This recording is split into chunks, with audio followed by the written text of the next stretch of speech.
మీడియాలో 2014 నుంచి 19 వరకు ఉన్న టీడీపీ కార్యకర్తలు కూడా సోషల్ మీడియాలో కొద్దిగా ఎథికల్గానే ఉన్నారు. కొద్దిగా 19 తర్వాత మరి ఈయన గెలుపును ఓర్చుకోలేకపోయారో ఏమో. పర్టికులర్గా ఒక సామాజిక వర్గం వ్యక్తులు వ్యక్తిగత దూషణలతోటి ఆయన సమర్థిస్తే చాలు.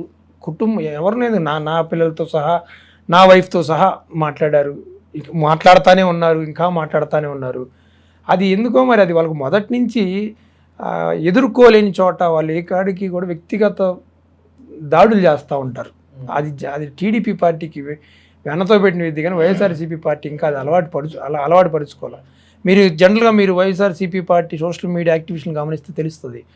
మనం అధికారంలో ఉన్నప్పుడు ఏం పీకలేకపోయామంటుంటారు. అంటే దాని మీనింగ్ ఏంటి? జగన్మోహన్ రెడ్డి గారు చట్టాన్ని మీరి మనకి ఎటువంటి అవకాశం ఇవ్వలేదు అనే కదా. ఇంకెక్కడ వాళ్ళు చెప్పేది అంతా ఏమి ఉండదు.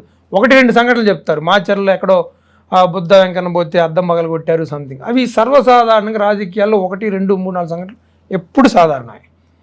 ఆ సాధారణమైన సంఘటనలు 1, 2 చూపించేసి వాళ్ళు ఏ కాడికి అదే రాష్ట్రం అంతా జరిగినట్టుగా ప్రొజెక్ట్ చేస్తుంటారు అంతే.